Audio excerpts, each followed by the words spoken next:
I think that sometimes people feel like being a master delegator is maybe a little manipulative, or maybe they fear that they come off as manipulative, when in reality it's empowerment and it's building a team. And I think maybe some people have felt manipulated before, and that they don't, they're afraid of manipulating others, just by sloughing off tasks, right? But if the team knows that I'm gonna do whatever it takes, I mean, we talked a little bit about this yesterday. Like, I am not above anything Mhm. in my building, my business, whatever. I mean, I'll clean the toilet. Like, I don't care. And the minute that we develop that culture, now it becomes easier to delegate because they trust me and they know that he would never ask me to do something he wouldn't do himself. Yeah, So, I mean, that's a big piece of it. 100%. Welcome to the In the Arena podcast. My name is Jared Miguez, a co-host on this podcast that brings you the inspiring stories of our clients who are leaders and innovators across different industries in Southeast Louisiana.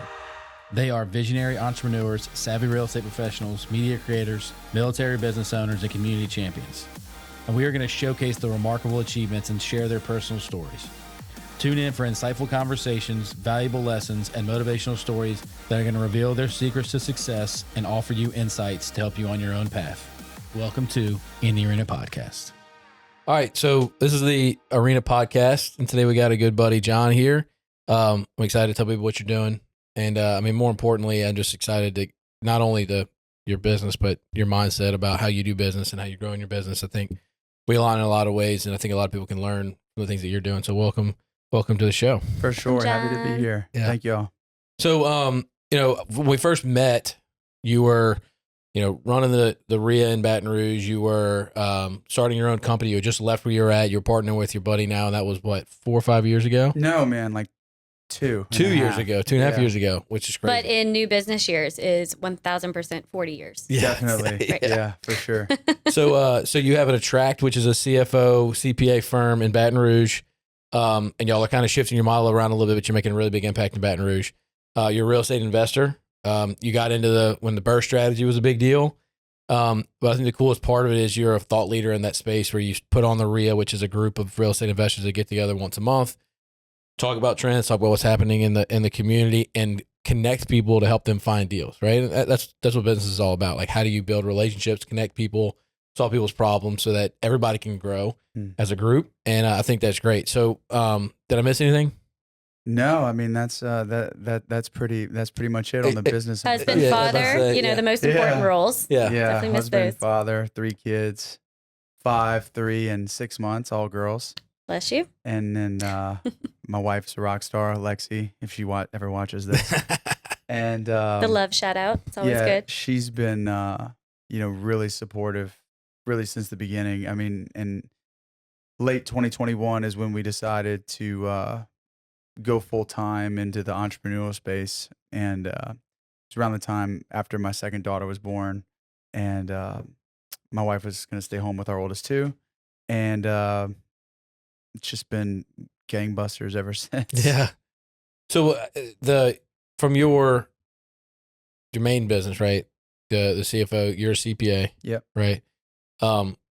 What kind of led up to you starting your own company, and how did you decide to partner with Armin and all those types of things? Like, what kind of got you to that point in your life? Because I know being a young guy, played football in college, went to Southeastern. You're from Baton Rouge, right? Yep. Yeah. To do that early on and have the confidence to do that, like, what made you kind of take that step to open your own CPA firm? Yeah, so I mean, I had a great pedigree kind of coming up. I worked at Postway Netterville, a big CPA firm, and then after that, I worked at Epic Piping, which is private equity backed. So I had a lot of leaders and good mentors along the way. And really, when COVID hit, I had just had my first daughter, and it gave me a lot of time to just be intentional and to work on development and podcasts and books and mentors. And I mean, I was probably 30 years old or soon to be 30, and so I had made it far enough through my career to figure out what I didn't want to do. Yeah. And at that point, a few of my other friends were already starting their own companies. And so I started reaching out to them and getting their feedback on what I should do. And I always felt like when you're in the corporate world, there are your managers and then the chiefs and the C-suite and all that, and you think, like, when you get hired that they have it all figured out. Mhm. You know, that they're just these excellent executives, and you very quickly find out that, they're just me 20 years older, Yeah, yeah, Yeah. just as clueless as I Still am. practicing. yeah. Yeah, Yeah. and it gets really dangerous when they can't diagnose that, Mhm.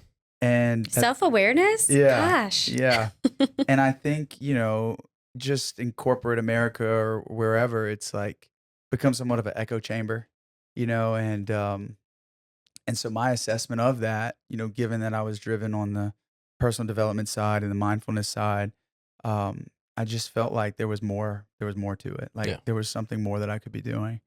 And so my friend Tyler Rogers, actually, he came to the REIA, and he had started this similar concept in Lafayette, and he and I still mastermind every month. But basically, he gave me the guidebook to getting started on this, and then I gave him the guidebook of investing in real estate.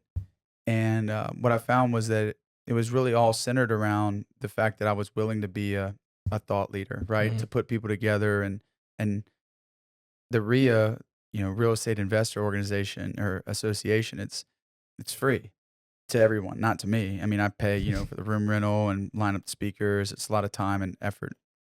But it's been so rewarding to me for the connections that I've made, Mhm. both in real estate and in business. And one thing I also learned, kind of once I left corporate America, was the importance of partnerships. Mhm. And like on the real estate side, my younger brother is my partner. On the accounting firm side, my partner Armin Michaud, who was my boss at Epic, is my partner. And then pretty much everything I do, I've got a partner or someone else to lean on. What do you attribute that to? I think it's teamwork. I think just growing up, I always learned to be a good team player. Um, I think it. I think there's a sense of humility in it, in Yeah. that I know I can't do it all by myself, and I just partner with people who complement me well. Like on the real estate side, my brother is the one who's really good at tools, and I mean, he'll lay a whole floor on his own, and like, don't put a saw in my hand. Yeah. I'm screwing something up, and not in a good way. And so, and then on the accounting side, we really had a soft landing with a track because my partner Armin had all these connections with these private equity groups, and you know, from a billing perspective, he had that instant credibility to where, we had that cash flow right away, and it helped us. Yeah, it gave us the comfort to go out and hire more people and to grow faster, and for me to get out of from behind the computer screen and go develop the business. And so we've always just been in a position where we value each other. Like partners, it's so tough, especially when money is involved. Mhm. um but She keeps taking all my money. yeah, just having that mutual respect of everybody's working towards the common goal. Yeah. Well, I mean, like, yeah, this whole conversation, and I've thought about this, actually more than 5 minutes before I got here. I thought about this the whole way here, like the Good whole 30 job. minutes. I was Yeah. thinking about Good this before. preparation for you. But like that's it. You said the word humility, which is a characteristic trait that I would describe you as. You might not describe yourself as a humble person, but I remember meeting you and hearing about you, and I met you at the REIA, and we were talking, and immediately you're asking me questions and asking for my opinion. I don't feel like I'm qualified to give you any feedback. Even that just might be my humility coming out, but like I always know that you're asking questions, you're putting yourself in a position to learn, and I think that humility is a great way of describing who you are, which is important. I mean, learning that probably. I was going to ask you like how your football career probably shaped you as a professional. I bet that there's probably some humility in being a stud high school player and coming up to college and Hmm. having to figure that out, and then going into business and willing to give. Right, that's when we have partners. That's what you're doing. You're giving up half of what you earn, a quarter of what you earn, whatever it is, to partner with people that you have to trust that they've got your same values and thought process, and that they have the same humility that you have, knowing that you're bringing something to the table that they're not, and Mhm. hopefully you've aligned yourself with the right person that's got your back in ways and that share values with you. But I think that's a good way of describing you from my perspective, as a very humble business person who is willing to ask questions and learn and continue to grow. Yeah, I think it's a testament to my mentors and to all the people who I've learned from. I really can't take a lot of credit for anything other than executing. Like none of the ideas that I implement are really my own, and I think that But these days, Yeah. information's readily available. for I think sure that's the new age. it definitely is. And just being able to learn vicariously through others too. But you have to be able to seek that out, and you have to know, again, self awareness, like that. I don't know everything, and I won't ever know everything. And there's been times when I'm in a team meeting, and 2 weeks ago I said we were going to do it this way, and it's not working. And I look at my team and I say, "Remember what I said 2 weeks ago? Forget it."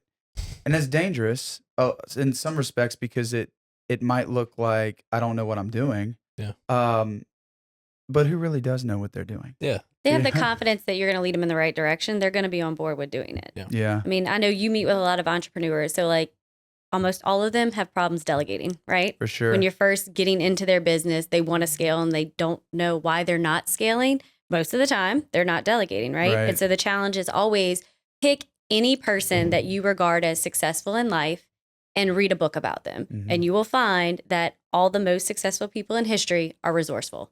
None of them did it all themselves, right? Right. And I mean, it's case study after case study after case study. And it goes back to self-awareness, goes back to being humble, but just you keep saying it. But the simple fact of I can't do it all on my own. Mhm. That's what they knew. That's how they grow. That's how they become successful. And then if you truly define success, it's the impact you make anyway. So those people you're bringing into the team and you get to watch them grow. That's the beauty of success. Yep. Henry Ford, I think it was Henry Ford.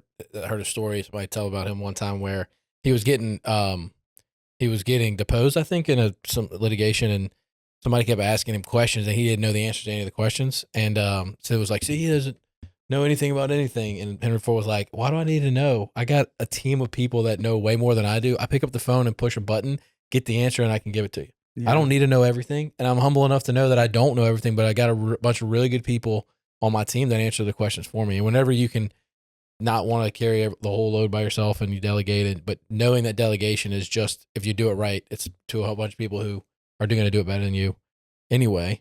It makes everything much easier and allows you to grow, really grow. And leadership too, and having that person trust you, and obviously you trusting them, right, has been really important because it's so easy for someone to be a master delegator and to leave the people they give orders to, leave them high and dry, or not be there for them when they need that extra guidance. I mean, the buck stops with me. There's nobody really who I can ask if something screws up at the firm. Like I have to figure it out. Mhm. But for my team to know that I'm going to take ultimate responsibility. I mean, extreme ownership is one of our core values. Um, I think that sometimes people feel like being a master delegator is maybe a little manipulative, or maybe they fear that they come off as manipulative, when in reality it's empowerment and it's building a team. And I think maybe some people have felt manipulated before, and that they don't, they're afraid of manipulating others, just by sloughing off tasks, right? But if the team knows that I'm going to do whatever it takes, I mean, we talked a little bit about this yesterday. Like, I am not above anything Mhm. in my building, my business, whatever. I mean, I'll clean the toilet. Like, I don't care. And the minute that we develop that culture, now it becomes easier to delegate because they trust me and they know that he would never ask me to do something he wouldn't do himself. Yeah. So, I mean, that's a big piece of it. 100%. We had that run in recently, huh? What? That interview we had come in.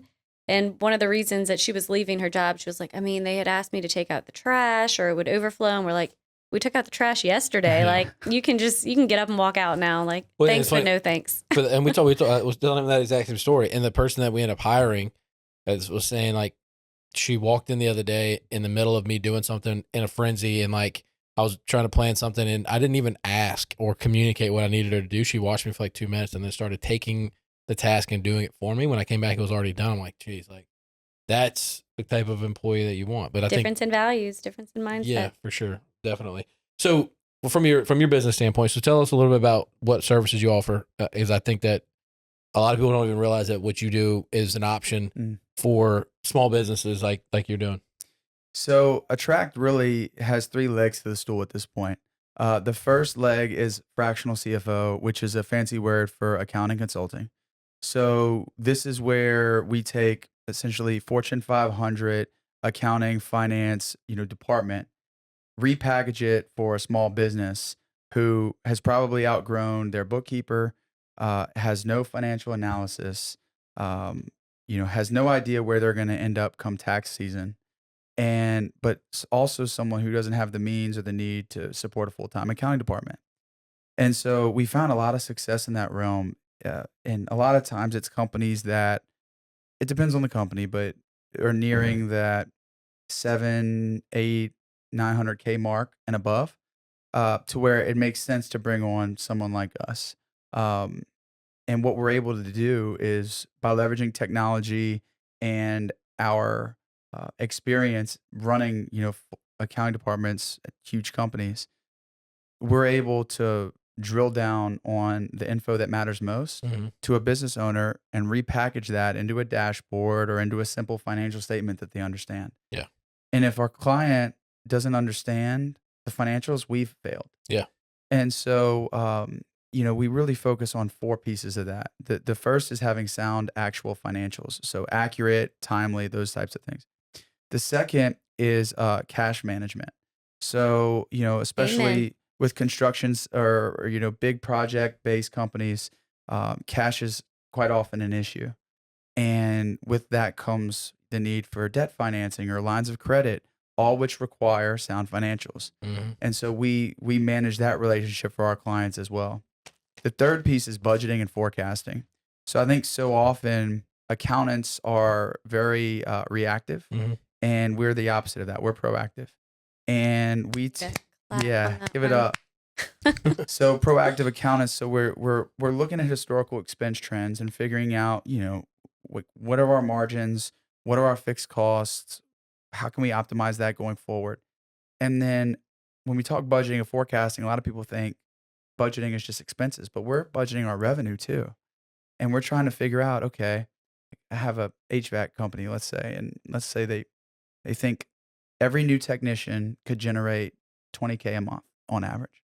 And so when do we want to make that higher? Can we afford that?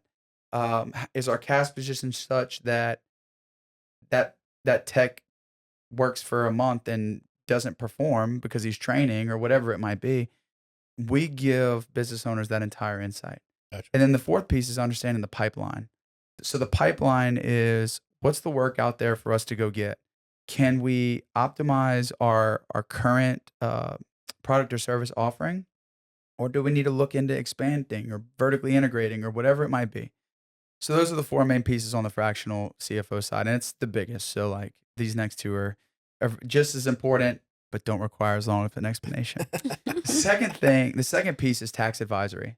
So tax advisory is something that um, is quite different than most people's typical CPA experience. Most people's CPA experience is they talk to their CPA once a year.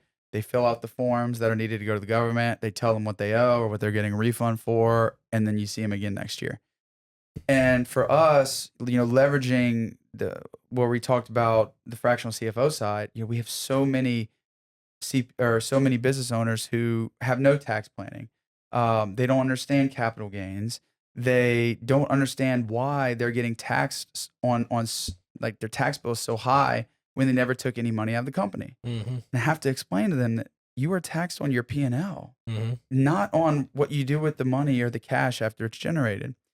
And so, with my background in real estate, we've really been able to leverage bringing in real estate as a great tax saving strategy, not just for owner occupied buildings, but also short term rentals or long term rentals or apartment syndications or anything that you could think of, RV resort developments.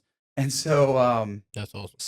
so that's the route there, and what that looks like is basically we're giving you a written tax plan on the front end, and we're showing you not only what strategies we're going to implement, but secondly, how much is it going to save you? And then most importantly, what do you need to do throughout the course of the year, whether it's keeping up with records or keeping a time log or whatever it needs to be, so that if we ever get asked by the IRS, we've got that off the shelf to just send it right over. Here's our support. A lot of people don't understand that, like with the IRS, the burden of proof is on the taxpayer. All they have to do, the IRS has to do, is ask the taxpayer for support. And if you can't support it, then they disallow the deduction. Unlike the judicial system, which you guys know better than me, but I think the burden of proof is on the accuser, or whatever, innocent until proven guilty. I saw that on TV once. Law and Order. And so it's a little different. And then the third piece is actually financial advisory. So we've done a joint venture with a guy named Donnie Schmidt, who has a really good pedigree coming up through some big firms in Baton Rouge. And it's been really great for us because a lot of his clients are business owners who need what we do. And then we have a lot of business owners who are just now starting to generate a lot of income, who need what he does. And, he focuses on obviously wealth planning, but also 401 company sponsored 401ks and benefit plans and, key man life insurance and all of these things that are important to preserve, the business that you've worked so hard to build. Yeah. And so those are the three main legs of the stool at the moment. So it's been good. Yeah. I love how you keep saying at the moment, because you think like we do. There's always opportunities in the future. So like when you're looking at a business, and from our side, when we're advising business clients, a lot of times you see their legal issues that come up, probably see a lot of their accounting issues that come up, or finance issues. And then you realize that they have a hard time understanding how to even operate a business in general. Right. And that finance piece is a part of it, right? You got to make some of your decisions based on the finances. You got to make some decisions based on your values and your goals you're trying to accomplish. We talked a lot about the operating system in which we work, right? And the common operating system we talk about a lot is EOS, and not that we're like EOS pure, but we're using a form of EOS and tools that it provides to grow and operate our business. How much of that are you working with clients? Are you advising clients and helping them figure out what an operating system looks like in general to be able to grow their business? Yeah. So that's kind of, we talk about what Attract does at the moment. We have fallen into providing that. And I think we do a really good job of it. And I'm just talking management consulting as a whole, because I learned from some great leaders at Southeastern. All of the coaches who were at Southeastern when I was there are making millions and millions of dollars in the SEC. I can name 5 of them right now. Yeah. And I learned what it took to be a good leader back then. And so since then, I've really been obsessed with leadership training. And obviously, with the way our company has moved, it's, I think, a good testament to some of the decisions we made as a leadership team and, some of the calculated risks that we took along the way.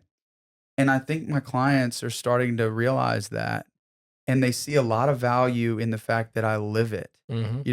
Our guy, Phil Nico, told me the other day, he said, John, what I like about you is that, you speak 2 languages. You speak accounting, but you also speak entrepreneur. And my relationship with my clients has been such that, they see someone stealing from them, let's just say an employee or whatever, and it's not necessarily an accounting issue. I mean, it obviously, there's cash that's missing, but then it becomes, okay, so how should I handle this? Like, how do I address this? And I've never received any formal training on management consulting or anything like that, but I know what I would do. And I think just being able to be that sounding board for our client is really helpful. And so, but 2 years ago, my partner Armin and I implemented EOS, and we self-implemented off of the book, and it was great for us.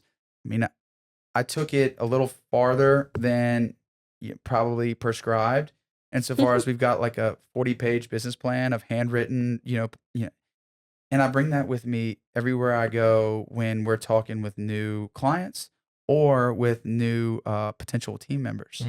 Like, this is the plan. Like, I have a clear path ahead, for how we're going to operate.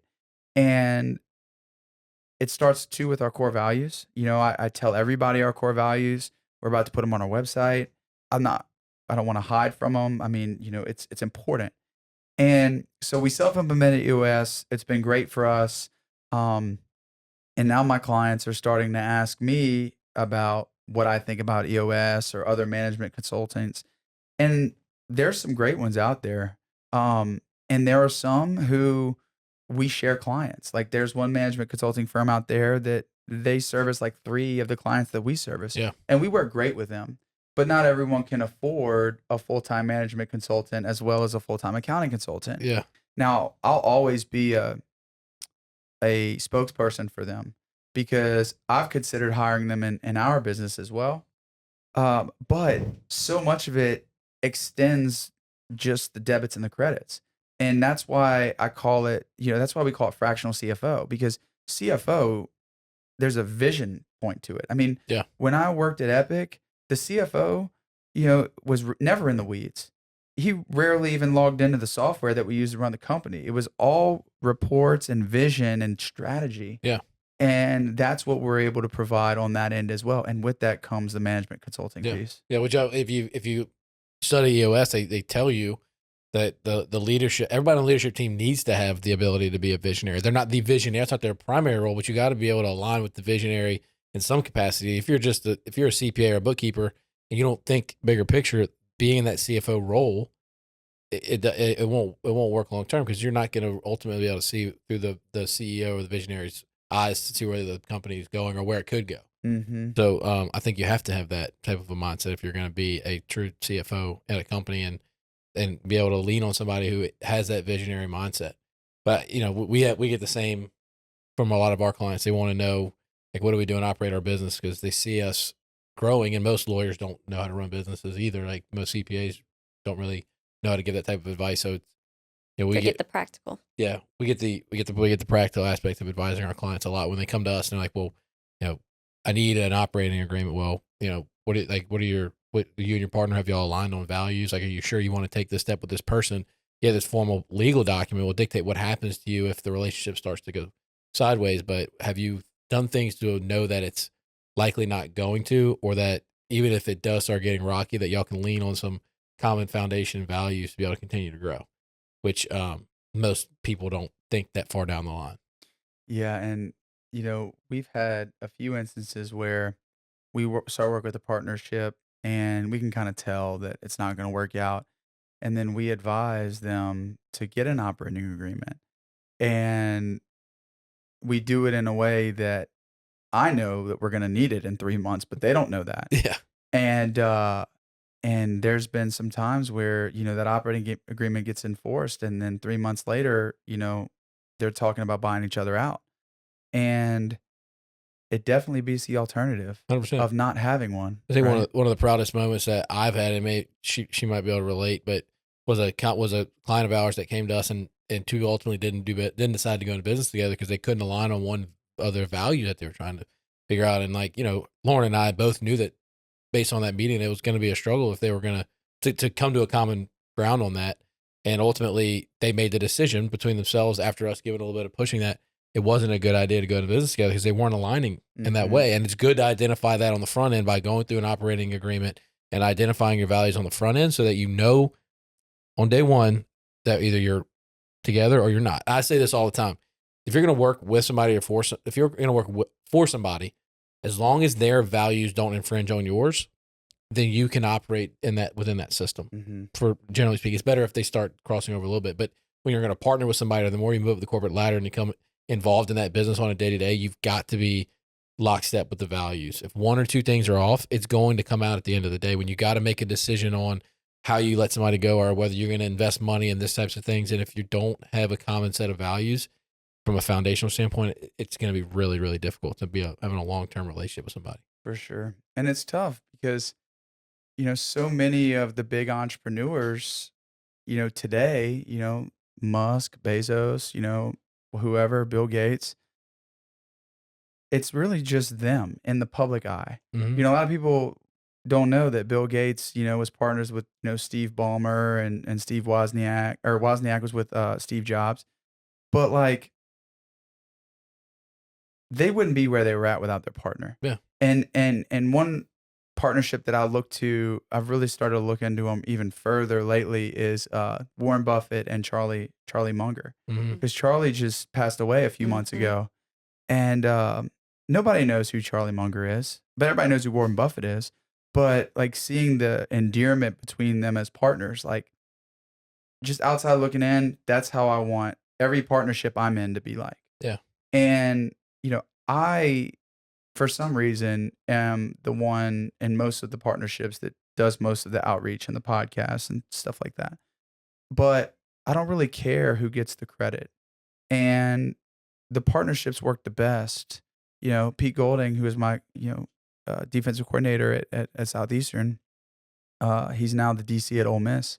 But he didn't make this up, but he always used to say that, it's amazing what a team can succeed when no one cares who gets the credit. Mm-hmm. And obviously, Charlie Munger felt that because, Warren Buffett is the guy, but at the same time, it just goes to show that with the right humility, you can have a lot of fun in a partnership. 100%. And it's good to have, that shoulder to lean on, and just have someone with every step of the way. Like you look at them taking a vacation with their kids, and you feel like, man, like I helped that. Yeah. Like it makes you feel good to be able to empower, or be a small piece in someone else's joy. Mm-hmm. And that's why I like working in partnerships. 100%. I worry all the time that they're going to they're going to kick me out the door and lock it out, not locking it. We only talk about it on Tuesdays. Yeah. On camera.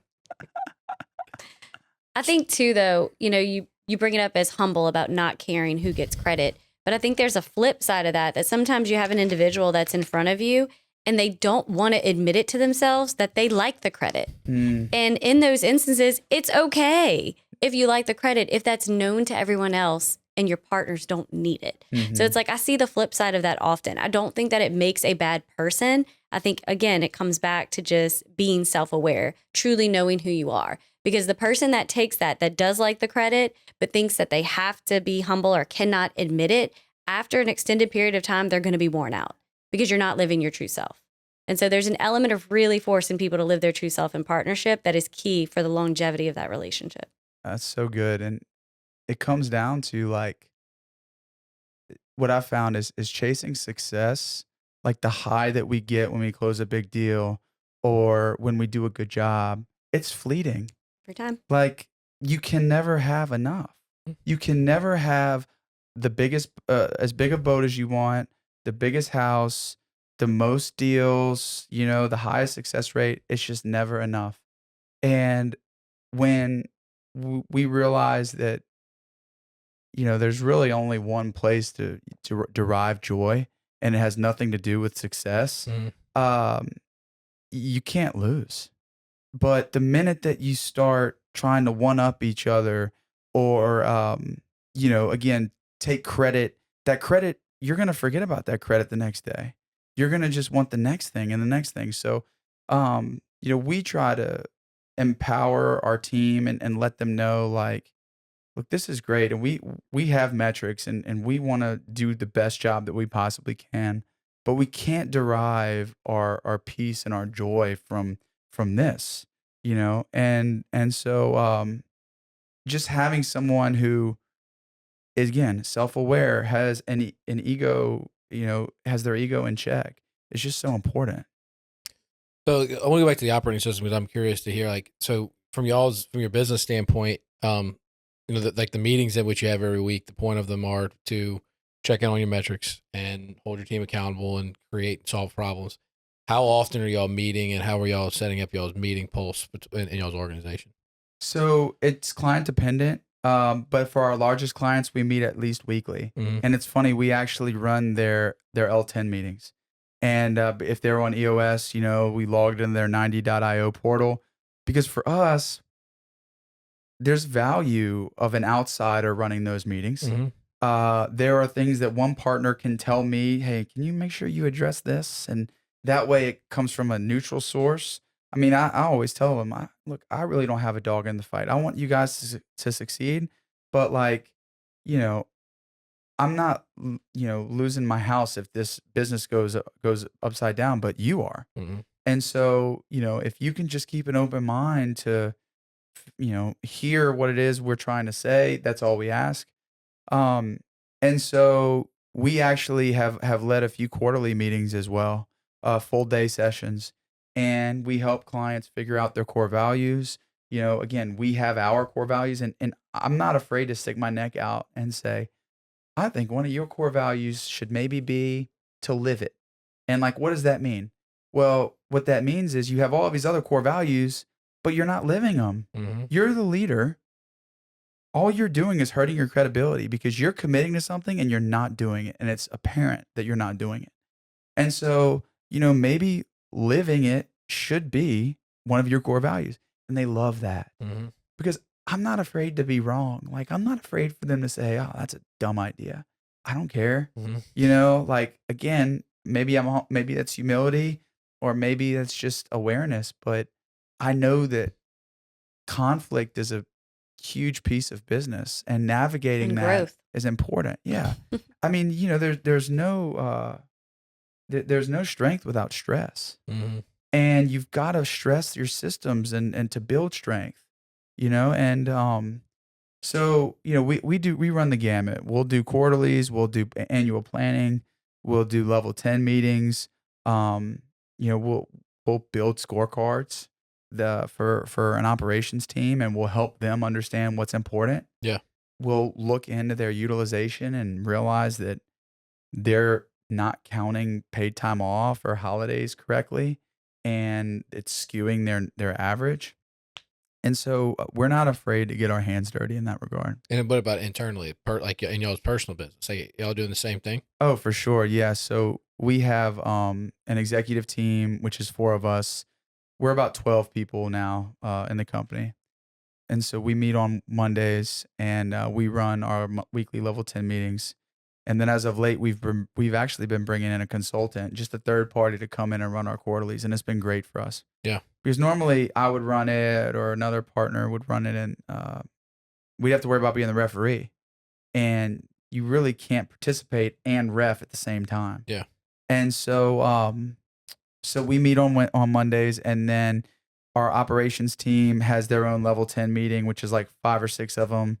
And then we have a marketing meeting, marketing and sales, which is like 3 of us. And then we have a tax team meeting, which is like 4 of us. Gotcha. I think we're up to like 9 or 10 L10s throughout the week, just different departments and everything like that. It makes a huge difference. And we solved a lot of problems and identify, even from our staff standpoint, like they know when we're on track to be able to see like what is the quality of the bonuses going to be, because they can see it's very transparent about like, okay, are we on track to accomplish what we want to accomplish? Then there's opportunities for everybody to make a little more money. But if it's not, like, we're not tracking to the goals that we set for an organization, it's very easy for us to have conversations around like what we need to do to get better in order to put ourselves in a better position next quarter. Mm-hmm. So it's huge for us. How do you manage who's in those meetings? Because at a certain point, it kind of becomes counterproductive. If you meet too often and there's people in the meetings who aren't participating, but you don't want them to feel left out, but you also want to empower them. I just brought this issue up at our last quarterly. How do you navigate that? We went through a list. I asked everybody's opinion on what's important to them and how it impacts the day-to-day. And I needed everyone's declaration for how that helps us get towards our goal. And so if it wasn't on your list of priorities that we established, you're no longer coming to the meeting. Because again, if you have people at the meeting, especially if they're in a leadership capacity and they're not treating that meeting with respect because they're busy doing something else, they just want to participate, then it's giving that vibe and that message to everybody else in the organization, and it reduces the significance of the meeting itself. So we really try to isolate meeting attendance based on priorities, because if the 4 of us, because we have 4 founders, that's 4 people, that could be very heavy at the top if everybody's not careful, right? Mm-hmm. And if we're not truly taking extreme ownership, as you say, of the things that we need to be doing for the organization to succeed. And so we, again, went through that list of priorities and we knocked down everybody's list. Now, me being in operations, I'm still in a bunch of them, but the goal is for me to eventually phase out to several of them, right? Because they would be handled on their own. Yeah. And I think, it was, from a startup standpoint, we was all hands on deck. Everybody's sure. doing a little bit of everything.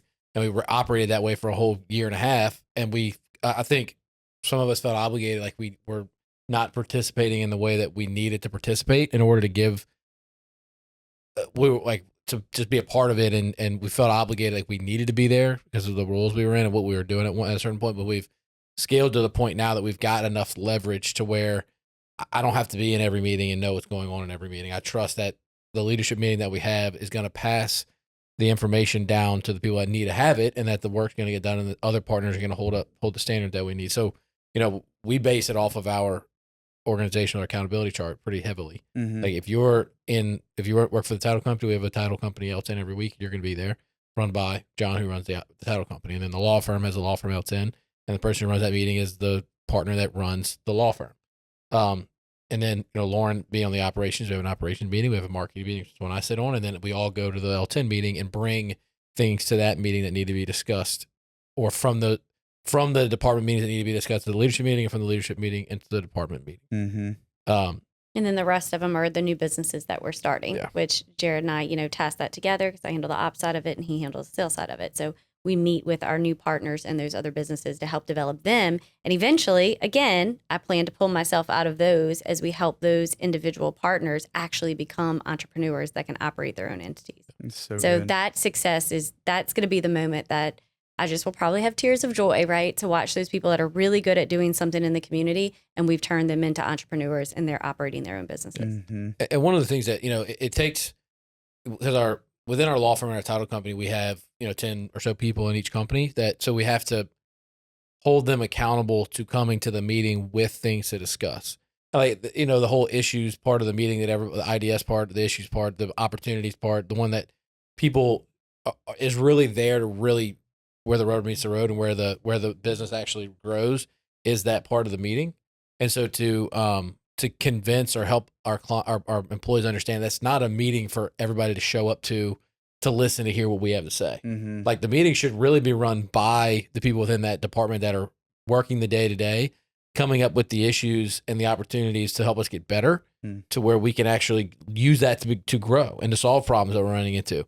And so like John, one day came in and said, if you don't have an issue on the issues list, then you can't come to the meeting. So everybody now is identifying things that are happening during the week that we need to get better at, or things that we're running into that are snags in our system and our processes that we can improve. And so every week we have 8 or 9 different issues that we have opportunity to discuss, to solve, create action items, and become a better company in general. And so, even if it was solved during the week, because I think that's a big thing that's missed and probably not explained fully if you're going like EOS Pure, is that issues list can be used for collaborative learning opportunities. So if you have something that happens on Wednesday, right, and you're able to solve that problem on your own, but it was a challenge and you've never heard of it before, you're still throwing that on the issues list so that the rest of the team can learn from that, so that you individually were not the sole person in the company that got to learn from that experience. And so when you're teaching them to do those things and to be excited to be a leader in their own right and to share that information with the rest of the team, you're empowering them in doing that. For sure. That's one of the biggest things that EOS, that it teaches everybody, like that the company. I heard somebody say this on a podcast. He asked the guy, he was actually being interviewed, and asked the interviewer, does your company operate without you? The guy was like, absolutely not. Does your company grow without you? The guy was like, definitely not. But like, unless the people that are working with us or for us learn how to solve their own problems and can start operating this business without you, you're going to constantly have a job. And that prevents us visionaries from being able to create more opportunity for the people within our organization. So helping them understand how to think and identify issues, put them on the issues list, and then talk through them with us allows us to then so teach them how to solve the problems themselves and present that to everybody else in a way that helps everybody grow. So, That's your wrap it up meter. Huh? That's your wrap it up meter. Yeah, I understand. That is. So like one of our values is legacy. So one of the things I always like to ask people, and I'm certain that you probably thought about it. If not, you'll have a good answer anyway. If you were going to truly leave a legacy within your space or the Baton Rouge community, the Southeast Louisiana community, what legacy do you want to leave as a person, as a father, as a husband, as in any capacity? What does John Roberts want to be known as whenever he's done? I think I just want to be a good family man. Like I want to be a good husband and a great father. And I've read this that what should be important to every man is what their kids say about him when they're not around. Mhm. And I think it's very easy to look at a high achiever who is rich and sad, right? Like they're living in a mansion with nobody else. They're by themselves. And I want to be, I said family man, but I want to be charitable too. Like I want to make a difference in people's lives. And, m- you know, from a arrogant perspective, like I don't want to be somebody like I'm not saying I want to be famous, but I do want there to be 20, 30, 40 young men who maybe didn't have the best upbringing, who could look at me and what, I've been able to do with my partners and say, "Oh, if that guy can do it, I could definitely do it." Yeah. Because that's what inspired me. Like I saw people being really successful and I thought, man, if they can do it, I can definitely do it. Yeah. And I just want to be an inspiration. I want to show people that, it doesn't really matter where you start. If you just got a yearning for learning and for getting better and, investing in yourself and hanging out with the people that you want to hang out with, that's the key Mhm. to getting anything that you want because I'm going to make more money and then I'm going to sponsor more charities. Yeah. Or I'm going to, donate to a football field for underprivileged kids or something like that. Like, I don't really care to have, a family compound. I mean, it would be nice, Yeah. but I just want to be someone who has made a difference by inspiring other people and just showing them what's possible. Yeah. I heard somebody say this once. One of her employees said, I just needed to make I just need to make $100,000 in a year, then I can spend the rest of my time with the poor people in the community. And she was like, you think those poor people just want a hug? Like some of them might, but how about make $1 million, live on 100, and then give away $900,000 to people that need it, or be able to provide more opportunities for people, and so that they don't have to be in that position, And so that's what I always think about too, like being a provider, making that type of impact by giving people opportunities. So I think that there's a reason why we like hanging out with each other. I think that we all have we have a common value and legacy and what we want to do with our life. So, well, cool, man. Well, I appreciate you coming on. It was a fun conversation. I'm sure we'll do it again at some point in the future, and we'll be able to add more value. But I appreciate it, man. It was a good conversation, Thank dude. you guys. Yeah. It was good.